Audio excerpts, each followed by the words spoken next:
그럼 이제 발표를 시작하겠습니다. 발표는 해양 안전과 긴급 구조를 위한 통합 방안이라는 제목으로 박내호 국가미래전략사업단 협의 회장님이 해주시겠습니다. 박내호 회장님을 큰 박수로 환영해 주십시오.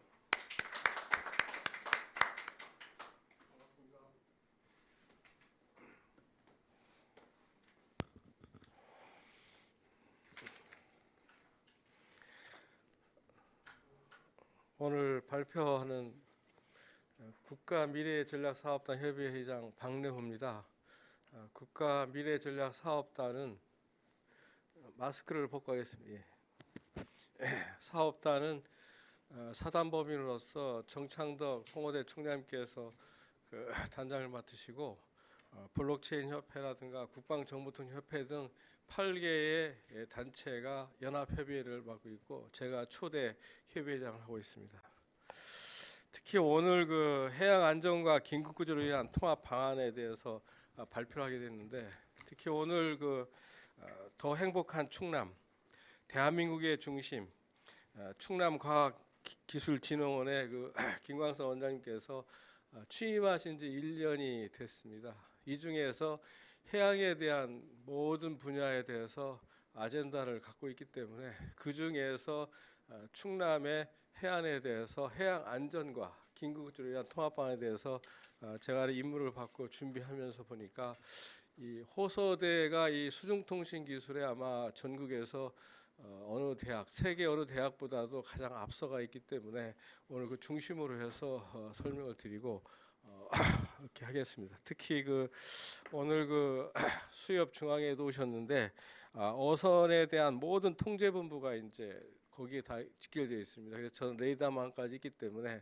그런 측면에서 오늘 중심으로 해서 오늘 브리핑을 드리겠습니다. 오늘 보고 드릴 순서는 전체적으로 개요로부터 시작해서 토의 주제까지 해서 준비를 했습니다. YTN 뉴스에 나온 내용인데 여기 동영상을 준비했는데 여기 저작권 문제가 있을 수 있어서 첫 화면만 보여드리겠습니다. 그래서 해난 사고의 사실은 66% 정도가 어선인데 어선에 대한 노후화도 있지만은 이게 실종됐을 때, 침몰됐을 때 이 긴급 구조라는 문제들이 상당히 큰 국가적인 경제적인 이슈뿐만 아니라 인명에 대한 문제가 있기 때문에 이것을 언급을 했습니다. 특히 금년도 올해 같은 경우 이제 지난주에 이제 서해 수호 날이라고 해서 55명의 우리 해군 많은 아까운 병사들이 이제 순직을 했고, 특히 다음 달이면 또 세월호가 있습니다. 그 대비해서 하여간 오늘 전반적으로 이 해난 사고에 대한 안전과 긴급 구조에 대한 이 문제는 상당히 중요한 시점이라고 보겠습니다. 그래서 슬라이드에서 보시는 바와 같이 해난 사고 발생 현황을 쭉 보시면은 많은 인원들이 실종이 되고 사망하는데 골든 타임을 확보할 수 있는 방법이 뭔가 이런 것들을 준비를 했고요. 특히 해난 사고에 대한 문제가 났을 때 월 한 100억 정도 이상이 소요된다는 그런 데이터를 또 제가 확인할 수 있었고, 특히 바다는 육지와 달라서 각종 태풍급의 강풍과 눈보라, 특히 야간 작전 이런 것들에 대비한 상당히 장애 구조가 난관에 있는 측면이 있고요. 또한 특수구조대 투입했을 때 투입하는 인원들에 대한 저체온증이라든가 수중 시야가 상당히 제한되는 그러한 문제점도 노정되고 있습니다. 현 슬라이드에 보지만은 좌측에 독도에서의 소방 헬기라든가 군용 헬기가 추락했을 때 상당히 기간이 많이 소요됐고요. 그 다음에 이제 참수리 고속정이라든가 이런 것도 많은 예산과 이런 것들이 소요됐고, 특히 우측에 우리 천안함 이런 인원들에 대한 문제들까지 해서 실질적으로 막대한 인명 피해의 경제적 손실이 노정되고 있는 그런 실태가 되겠습니다. 이 슬라이드는 이제 각 인원에 대한 수색 비용과 이에 대해서 이제 오션 플래닛에서 소개된 자료를 제가 인용을 했습니다. 그래서 전반적으로 수중 위치가 식별이 상당히 시간이 많이 걸린다는 문제하고 조난자 위치 식별이 이 골든 타임 즉 상당히 그것이 어렵다는 이런 문제가 있고 특히 잠수사가 직접 참수할 경우 육안으로 식별해야 되는데 이 문제가 상당히 쉽지 않다. 왜 우리가 이 서해안이나 남해안은 상당히 탁도가 흐리기 때문에 쉽지 않다는 얘기를 직접 참여한 분들한테 많이 들었습니다. 특히 이제 전 세계적으로 보니까 매주 한 척씩 침몰한다는 이러한 데이터가 나오는데 교통 사고 확률이 5.7%인데 해난 사고는 무려 3.7%에 달하는 이런 것들이 그 실질적으로 또 이렇게 인양하는 비율은 한 27% 정도가 나온다고 그래요. 나머지 73% 정도가 이제 바닷속에 있는데 이 기름 같은 게 있기 때문에 이 자연 이 피해들이 굉장히 심하다. 해양에 대한 오염도 이 문제가 또 상당히 심각하게 부각되고 특히 총 인양 비용이 많이 들기 때문에 실제 이제 인양을 포기하는 그런 경우가 많이 나와서 어떻게 하면 이것을 쉽게 빠른 시일 내에 경제적인 손실을 적게 하면서 인양도 하고 인원에 대한 것을 빨리 우리가 구조할 수 있는지 이 문제가 아마 논의되고 있는 것 같습니다. 따라서 오늘 제가 해양 안전과 긴급구조 통합화에 대한 필요성에 대해서는 목적과 중점, 필요성, 산업보안 측면에서 이렇게 제가 슬라이드상에서 제시를 했습니다. 그래서 이러한 지금 많은 우리 해수부나 행안부 또한 관련 기관 출연연들 포함하고 그다음 기업들에 대해서 이 해양 안전에 대한 IoT, 클라우드, 빅데이터, 모바일, 특히 블록체인이라든가 메타버스 이런 상황들을 가지고 지금 이 순간에도 많은 고뇌를 차면서 기업은 기업 나름대로 또 정책부 정책 나름대로 많은 그 고민들을 또 하고 있고 또 준비를 하고 있는 걸로 알고 있습니다. 그래서 지금 해양을 점령하는 것이 결국은 우리 세계를 점령하는 일이 된다고 옛날 영국이라든가 스페인 이런 데서 많이 나와 있었거든요. 그래서 우리가 이런 해양 산업을 정말 새로운 측면에서 좀 발전시켜야 되겠다라는 측면이고 특히 오늘은 이제 이 중에서 이 수중에 침몰되어 있는 선박이라든가 인원에 대해서 좀 우리가 좀 더 깊이 있게 생각해보고 특히 또 마지막으로는 이제 원자력 발전소라든가 이 화력 발전소에 이제 북한의 이제 적들이라든가 이런 팀들이 수중으로 침투할 경우는 우리는 어떻게 대비할 것인가 이런 것들도 한번 우리가 깊이 있게 볼 필요가 있겠습니다. 본 슬라이드는 이제 해양수산부에서 특히 국가재난망의 일원으로서 이제 LTM이 이제 완료가 됐다는 그런 보고가 있었습니다. 그래서 전반적으로 우리가 이 육상에서의 PSLT, 해상에서의 LTM 100km까지 가고요. 그다음에 철도 LTR 이렇게 해서 크게 재난망이 작년에 모두가 이제 완료가 돼서 이제는 좀 기반 체계가 좀 많이 준비됐다. 이런 기반 체계를 중심으로 해서 기존에 있는 많은 통신 체계와 이런 것을 좀 묶어서 이제 좀 골든 타임을 확보할 수 있는 그런 대책이 필요하지 않겠나 이렇게 생각하고 있습니다. 본 자료는 이제 KT와 SK텔레콤에서 나온 자료를 했는데 LTM 같은 건 100km까지 이렇게 돼서 통상적으로 우리 동해안, 서해안, 남해안을 이렇게 볼 때 약 100km 부근에서 해상 사고가 많이 나는 걸로 분석이 지난번에 데이터를 제시하시더라고요. 그래서 100km 범위 내에서 우리가 어떻게 하면은 해상 부위와 연결시키고 또 우리 호소대 고왕님 전 부총장님께서 연구하시는 바닷속의 노드를 만들어서 어떻게 이것을 좀 우리가 많은 것을 좀 이렇게 안전 대책도 강구할 수 있는가 하는 이런 것들도 한번 우리가 깊이 있게 논의할 필요가 있지 않겠나 이렇게 생각을 하고 있습니다. 특히 이제 이 해양 안전에 대한 통신 체계 제한 사항인데 이것은 사실 제 사견입니다. 이게 제가 아마 정부 부처에서 많이 하고 계신 분들이 저거는 또 저럴 수도 있지만 우리는 다 준비되고 있는 이런 오해 소지가 있을지 몰라서 제가 각종 그 인터넷이나 이런 자료를 파악했기 때문에 일부는 또 아마 정부 부처나 기관의 의견이 조금은 다를 수가 있고 일부에서는 또 저한테 자료를 보내드리는 이제 수정해둔 자료도 있었습니다. 그래서 해양수산부에서 LTM이 있을 경우인데 이럴 경우는 해양안전망 유지로 유지보수 운영비 소요가 일부 된 데가 있고 특히 최대 100km까지 이제 이게 우리가 되는데 여기에 이제 애동 메쉬 기능이 할 수 있는지 모르겠지만은 넣으면은 좀 더 확장될 수 있는 기술이 있지 않겠나 이런 것도 보고 있고요.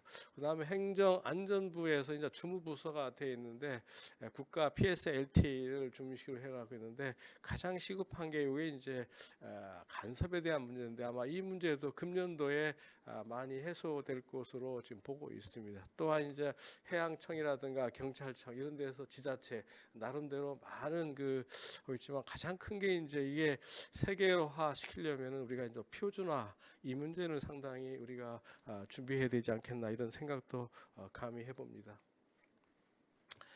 본 슬라이드는 이제 각 정부 부처에서 또 추진하고 있는 사안들입니다. 특히 이제 행안부에서 추진하고 있는 유보트 사업인데 이것은 해안에서 약 한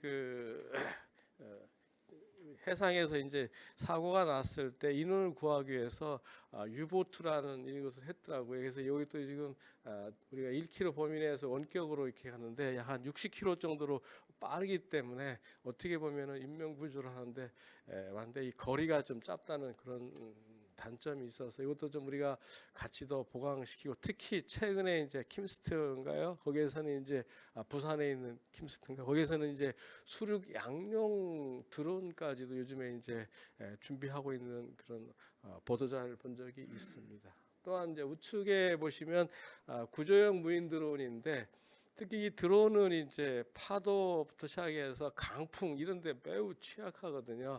이래서 이런 것을 좀 우리가 인명 구조용 할 수 있도록 구명조끼라든가 이런 것을 좀 하는데 구명조끼에 하고 있다 하더라도 시간이 되면 다 이게 잠수가 되는 그런 문제가 있기 때문에 이것을 우리가 어떻게 구명조끼를 넣어서 골든 타임 안에 인명을 구조할 수 있는가 이런 것들도 우리가 한번 깊이 있게 고민을 해봐야 될 것 같습니다. 또한 이 구조 장비들이 이제 많이 나오고 있더라고요. 특히 해수부에서 노력을 엄청 많이 하시는 것 같습니다. 특히 이제 수협에서 발주해서 어선 전환자 구조형 개인 위치 발시 장치가 현재 지금 실증해서 시범을 하고 있는데 제가 여기에서 조금 좀 첨언을 하면은 해상에서의 위치 식별은 좋은데 과연 이 인원이 사실 안 좋은 일이 있어서 수장이 됐을 때는 어떻게 이것을 찾을 것이냐 이런 것도 매우 중요하거든요. 그래서 거기서 스마트워치라든가 목걸이 형태 이런 거 있을 때 특히 구명조끼에서 해상과 수중과 연결하는 이러한 우리가 구조를 다시 한번 우리가 고민해 보면 좋겠다는 것을 제가 한번 말씀드립니다. 그래서 조나 위치 수진 장치에서 이제 같은 시계형, 고리형 이 파트들이 이제 와이파이 로라망으로 움직이더라고요.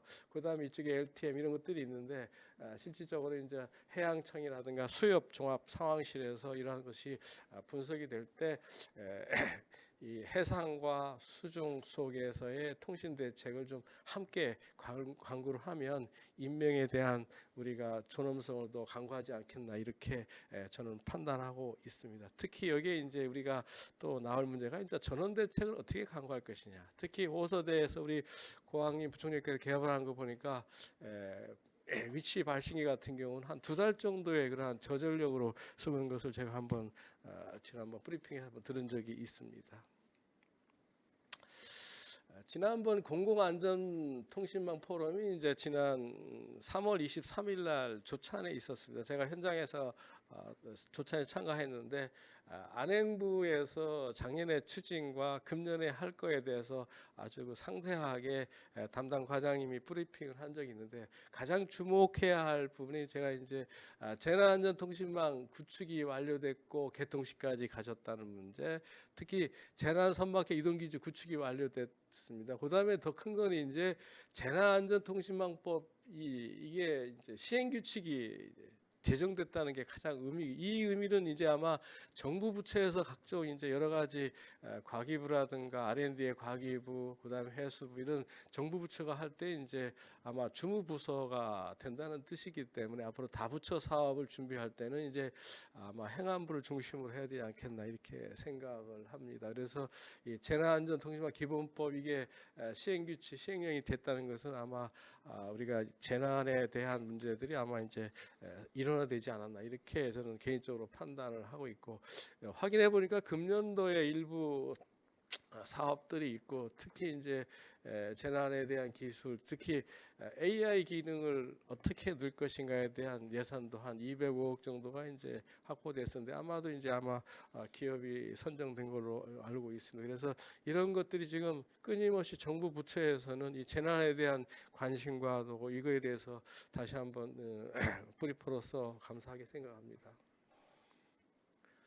특히 이제 해수부 사항을 제가 유심히 봤습니다. 그래서 해수부 같은 경우도 지능형 해상교통정보법이 또 시행이 됐더라고요. 그러면서 이제 바다 내비게이션을 이제 서비스 제공했는데, 저도 여기서 또한 느끼는 것은 바다 위 해상만 내비게이션도 중요하지만 바닷속과 바다 위를 넘나드는 그 내비게이션을 좀 만들었으면 좋겠다. 왜 그러냐면 앞으로 우리가 국방 같은 경우도 이제 유인과 무인의 수상적 문제, 더 나아가서 앞으로 북한의 SLBM에 대비한 우리의 대책을 어떻게 강구할 것이냐, 이것은 상당히 우리가 정부나 국방부에서도 아마 많은 고뇌를 하고 있을 것으로 보고 있습니다. 특히 우리 금년도 같은 경우는 아마 초고속 해상 LTM 고도하기 위해서 또 예산을 또 투입을 하고 있고요. 또한 이게 어떻게 하면 또 이 체계들 두 바다내비 기관의 활성화를 어떻게 할 것인가, 이제 해수부에서는 큰 역할을 아마 하고 있는 것으로 보고 있습니다. 그래서 제 생각은 행안부나 해수부, 과기부 이런 호서대나 이런 중심으로 해서 좀 더 이제 우리가 많은 것을 좀 이렇게 R&D화 시키고 해서 현재까지 나와 있는 것은 기업에서 하고 있는 거, 그동안 연구했던 거, 실물 나왔던 것을 좀 다 정리정돈을 해서 새로운 측면에서 한번 우리가 검토할 시기가 됐지 않았나 이렇게 생각합니다. 요 슬라이드는 해상 수중 자동 위치 식별 시스템입니다. 좌측 같은 경우는 이제 수중 기지국 컨트롤 아직 부위가 매우 중요한데, 우리 해상에 부위가 굉장히 많이 몇만 대인가요? 이렇게 깔려 있거든요. 이 부위를 제대로 활용을 해서 호서대 기술이 갖고 있는 수중 노드를 좀 만들고, 특히 이 수중 부위에다가 이제 아까 했지만 유보트 같은 경우도 한 대 두 대가 아니라 약 한 다중으로 설치를 곳곳에 해서 우리가 리모컨만 누르면 가까이 있는 이 조난자를 좀 구조할 수 있는 이런 체계들, 상당히 이게 바다에 속에 옛날 빠졌던 사람 얘기를 들어보니까 이 저체온증이 생각보다 심각하답니다. 그래서 이러한 골든 타임을 확보할 수 있는 문제들, 그다음에 뭐 헬기라든가 뭐 드론도 있겠지만은 그런 것들에서 제가 지금 건의하고 싶은 것은 이 수협 상황실부터 시작해서 바다에 이어지는 이 파트들이 실질적으로 수중 부위를 이용해서 구조 장비를 이 해안 플러스 해상에 전진 배치하는 이 문제도 상당히 논의가 필요하지 않나. 특히 부위에 대해서 이 문제는 상당히 고난도 기술을 또 우리 한국이 또 갖고 있습니다. 그래서 이런 것들을 잘 만들어서 수중 통신과 해상 통신을 좀 엮어주는, 그러면 이제 이것이 세계화되지 않겠나. 특히 이런 것은 블루오션이 아닌가 이렇게 판단을 하고 있습니다. 그래서 해수부나 이런 데 준비하고 있는 여러 가지 GPS 위치 방향들, 특히 또 하나 주목할 일은 이제 위상 배열 추적 기술 능동형 방향 탐지입니다. 이것은 이 사실 전방 허용 오차가 상당히 적거든요. 이거는 국방 ADD인가요? 거기서 아마 이 기술을 보유하고 있을 텐데, 이런 것들도 좀 우리가 이제는 좀 공론화 시켜서 해상에 이러한 기업과 연계시켜서 하면은 아마 우리 수중에 일어나는 많은 사고들을 좀 더 빠른 시일 내에 골든타임 확보하지 않겠나 이렇게 생각을 하고 있습니다. 본 슬라이드는 계속 이어서 자동 위치 시큐 전환 추적 체계를 중심으로 했는데 이제 이것이 특히 ARIS 즉 소형 선박에 있는 이러한 구조 신호 통신망하고 이런 운영 시스템과 연계시키는 그 파트인데 이것도 아까 앞에서 보한 그런 내용과 이제 유사하겠습니다.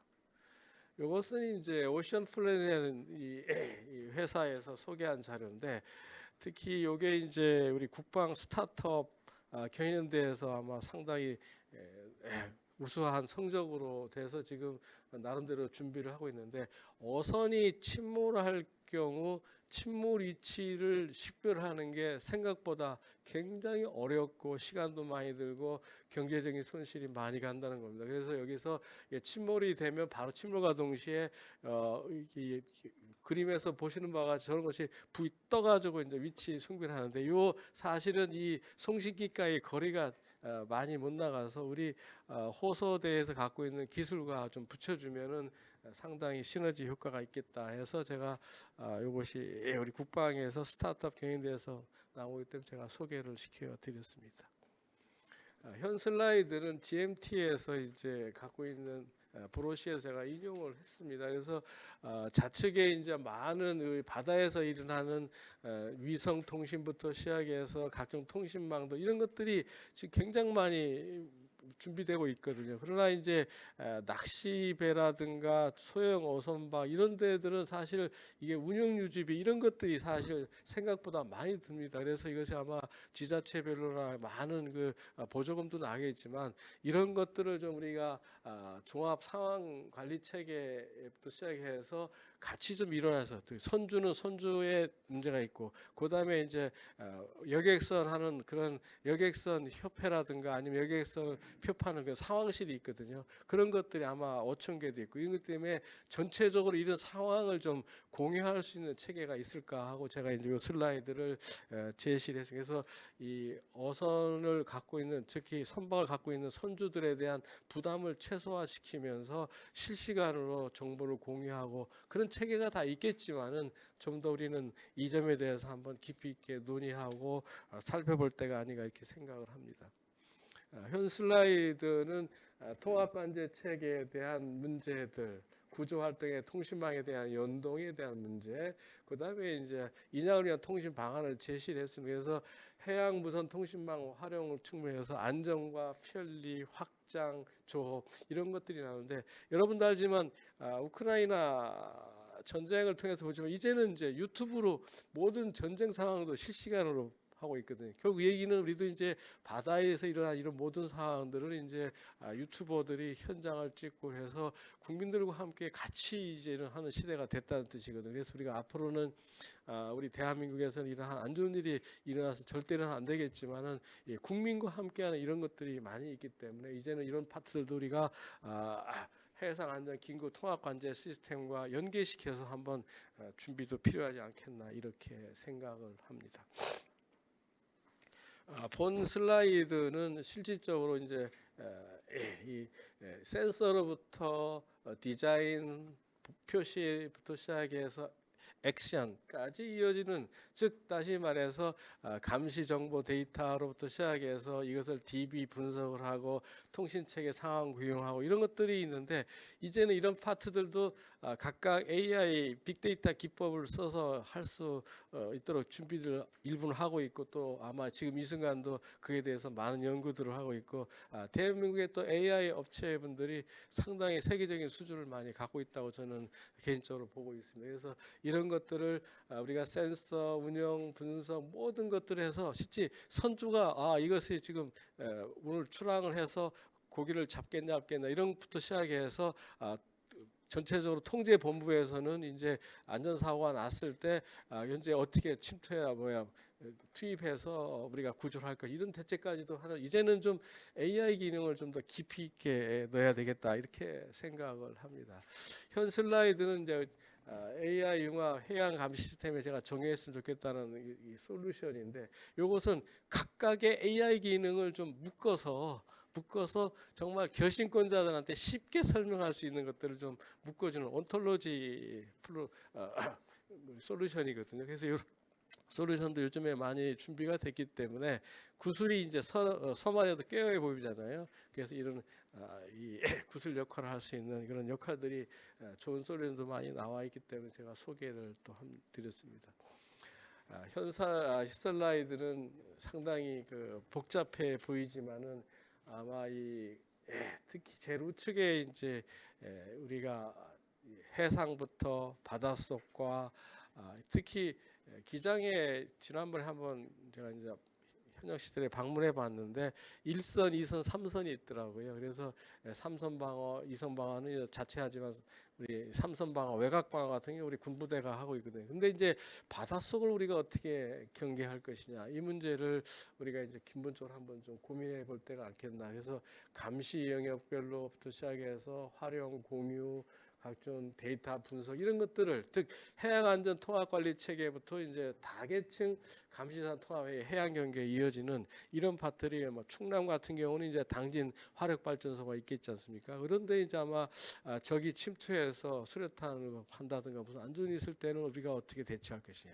그래서 이런 것들 또 많은 제철수도 있겠고 그리고 국가 기관 산업들이 지금 많이 있기 때문에 이러한데 대책이 우리가 필요하지 않겠냐. 특히 이제 아마 원자력 발전소 같은 것들이 아마 이러한 것들이 매우 필요하지 않겠나. 그래서 이제는 좀 더 전체적으로 이렇게 각각의 솔루션들이 많이 준비된 걸 이제는 통합하고 융합하고 그것을 AI 기능을 넣어서 결심권자가 쉽게 결심하는 이런 체계들 이런 것이 필요하지 않겠나 해서 제가 이 슬라이드를 최종 정리해서 여러분들한테 드렸습니다. 이제 이와 같은 것들이 가장 이제 우리가 시급하면 이럴 일은 없겠지만 만약에 또 제2의 무슨 안 좋은 일이 있다 그럴 때 유관 기관과의 통신망을 통합하는 방법이 지금 이제 재난망을 이렇게 제가 이제 국방부 정보국장 할 때부터 이제 처음으로 제가 거기를 참여를 했었는데 육상은 PSLT 그다음에 철도는 LTM, LTR 해상은 LTM이 돼 있거든요. 기반 통신망이 깨라는데 이제는 좀 디테일해져야 되겠다. 디테일할 부분을 우리가 어떻게 수중 통신 탐색이라든가 해상의 인명구조 문제 이런 것들을 좀 해서 각각에 나가고 있는 이 모든 것들을 한번 좀 쫙 펼쳐놓고 뭐 어느 파트를 연동시킬 것인가. 또 이 해상 우리 박신철 위원장이 계신데 세월호 현장에 직접 참여하신 분이거든요. 과장 시절에. 얼마나 많은 그 경험이 있겠어요. 누구 연락해라 또 그 지역에 다니는 또 선박에 대한 도움도 받을 필요가 있을 것이고 또 해군하고 역할, 공무 역할 이런 것들이 우리가 한번 상상의 날개를 펴봐서 실질적으로 한번 작전을 한번 해본다 하면은 우리가 이런 유관기관만의 통신만 통합하는 상당히 중요하지 않겠나 이렇게 해서 제가 슬라이드를 한 장으로 이렇게 만들어서 제시해 드렸습니다. 이 지금장부터는 이제 보안 체계를 제가 왜냐하면은 아무리 좋은 것도 있다도 지금 우리 우크라이나의 장성들이 지금 어제 뉴스까지 7명이 죽었는데 휴대폰으로 작전한다. 그래서 이제 보안 체계 누세 갖고 지금 되지 않습니까? 그래서 스나이퍼 같은 것들은 상당히 정확도가 있어서 아마 그런 측면들이 많이 있다고 이제 언론상에 많이 나오는데 아무리 좋은 체계와 시스템이 있다도 이 보안 체계를 우리는 무시할 수 없거든요. 그래서 이제는 좀 쉽게 접근할 수 있는 요거는 이제 지금까지는 선 인증 후 접속이기 때문에 선 접속 먼저 접속하고 후 인증하다 보니까 이 서버나 클라이언트의 이제 해커 입장에서 같이 침투할 수 있거든요. 그러나 이제 우측의 슬라이드 같은 경우는 먼저 내가 같은 편이다. 선인증 후접속 체계를 우리 대한민국의 에트리와 함께 기술 이전 받아서 일단은 제로 클러스터라는 이 파트로 해서 준비가 된 상황입니다. 앞으로는 이제 VPN 시대는 이제 미국에서는 갔다고 떠났다고 얘기하면서 이제 SDP 환경으로 대전환이 필요하지 않겠나 이런 시대가 된 것 같아요. 그래서 이런 파트는 구체적으로 게이트웨이와 클라이언트 이 서버 쪽에 에이전트만 이렇게 해놓으면 최근에 이제 카이 같은 경우도 이제 이런 체계를 좀 집어넣어서 이번에 사이버 해킹에 대비했다는 그런 보도자를 제가 확인해 봤습니다. 특히 요 슬라이드는 이제 좌측에 이런 숫자를 기록을 하면 숫자가 수시로 이렇게 바뀝니다. 그래서 바뀌면 이제 우측에 데이터 외부 간섭으로 또 보호하는 아주 새로운 피코 프로텍트라는 기술이 또 하나 있어서 제가 소개를 해드리고, 그 외에도 우리가 대한민국의 많은 보안 업체, 보안 기술들이 지금 세계를 지금 세계화시키고 있기 때문에 돈 보안 체계도 있지만 저는 이 보안 체계가 상당히 의미 있다고 봐서 이제 소개를 시고, 특히 탑재하기가 쉬운 측면에서 제가 이제 설명해 드렸습니다. 이와 같이 오늘 브리핑에 드렸는데, 제가 판단한 기대 효과는 정부와 지자체 관련해서 협의체를 좀 신속 정확하게 해서 인명구조, 사람의 인명은 굉장히 소중합니다. 그래서 이런 인명구조에 대한 골든타임을 진짜 어떻게 확보할 것이냐, 이런 측면에 저는 좀 보고 있고요. 두 번째로는 수중 침몰 선박이나 인원에 대한 정확한 식별을 좀 해서 수색 장기화에 따른 수색 인원에 대한 피로도, 장비에 대한 연료부터 시작하고, 이 경제적 손실이 아까 첫 페이지에서 보여드렸지만 상당히 심각하다, 이렇게 또 보고 있습니다. 또 하나는 이제 수중 침몰 선박에 대해서 유류 문제들이 이제 있기 때문에 이런 것들이 이제 부식화되고 했을 때 이제 해양에 대한 우리가 이제 환경에 대해서, 이제는 환경에 대해서 전 세계로 많이 신경 쓰고 있지 않습니까? 그래서 이런 문제들이 우리가 이제 기급하게 또 고민을 해야 될 때가 된 것 같고요. 총 구조 비용과 인원 규정 대비해서 약 한 300% 이상 예산에 절감하고 있지 않겠나. 수중 위치 탐지라든가 이러한 통신망에 대한 연동 문제, 이런 걸 하면은 실질적으로 좀 예산을 절감하고 경제적 이유가 있지 않겠나, 이렇게 저는 개인적으로 보고 있습니다. 마지막으로 제가 이제 여러분들한테 꼭 제안해 보고 싶은 생각입니다. 가장 시급한 것은 지금도 민간군 협조 체제가 잘 돼 있고, 또 그렇게 또 수시로 또 아마 정부 부처에서는 회의체도 구성하고 하고 있는 걸로 알고 있습니다. 그래서 이러한 해수부나 안행부, 국방부, 해군, 수협중앙회, 해양경찰, 소방방재청, 이래서 해양안전과 이러한 긴구조 체계들을 한번 우리가 이제 현 상태에서 한 번 더 보고, 육상 같은 경우는 우리가 이제 강도 많고 저수지도 많이 있거든요. 이런 것들을 우리가 충북 같은 경우 또 이렇게 내륙이다 보니까 상당히 또 이게 강도 폭도 넓고 많은 게 있고, 특히 이제 좀 있으면 이제 많은 유람선들이 다닐 텐데, 이런 안전에 대한 문제도 우리가 한번 오늘 이 시간을 통해서 볼 필요가 있을 것이고, 그다음에 이제 R&D 실증을 좀 실질적으로 좀 해서 R&D가 바로 사업화해서 우리 호소대를 중심으로 하든지 이런 출연연 이런 분들이 R&D를 해서 이것을 좀 기업들이 바로 이제 이 기술을 좀 이전받아서 사업화하고, 그게 필요한 것들이어서 이제 이것을 세계로 좀 수출도 하고, 왜냐하면 세계 모든 나라들이 바다를 다 끼고 있거든요. 이것들이 굉장히 중요하지 않겠나, 이렇게 생각합니다. 그래서 우리가 오늘 이 포럼을 통해서 한국의 좋은 기술과 일부 R&D를 좀 포함하고 해서 좀 세계화 시킬 수 있는 그러한 장이 됐으면 좋겠습니다. 특히 오늘 김광선 우리 충남원장님께서 취임하신 1년 되셨는데, 정말 지난번에 1년 성과보고 대항 보니까 어느 분이 그러시더라고요. 10년이 넘게 일을 크게 하셨다. 그중에서 오늘 해양 안전에 대해서 지대한 또 관심이 또 많으세요. 그래서 이러한 수중 통신 기술과 연계시켜서, 특히 오늘 해수부에서도 오셨는데 오늘 이런 포럼 내용들을 잘 정리정돈하셔서 좋지 않겠나 생각하고요. 마지막으로 저는 이제 개인적으로 정부 부처 지자체에 대한 관련 기업의 재난 정보에 대한 관제 플랫폼, 이런 공유 방안이라든가 이런 4가지 안을 좀 제시했으면 좋겠고, 오늘 각각 우리 패널 분들이 말씀하실 때 이런 상황이 또 필요하다면 좀 말씀 좀 해주시면 좋다고 생각합니다. 오늘 제가 이렇게 우리 원장님의 임무를 부여받고 준비를 해봤는데, 나름대로 모든 것은 제 사견입니다. 그다음에 이제 이런 사견을 통해 가지고 제가 어떻게 하면 우리 해양 안전과 구조, 특히 인원에 대한 골든타임 확보해서 대한민국 국민 한 명 한 명이 정말 소중하고 귀하시기 때문에 우리가 좀 이렇게 이런 노력들이 그러한 인원과 장비에 대한 신속한 구조와 구명을 통해서 대한민국에 더 행복한 대한민국 만들었으면 좋겠다는 게 오늘 제 생각입니다. 오늘 볼품없는 제 얘기를 이렇게 경청해 주신 모든 분들께 다시 한번 감사드립니다. 감사합니다.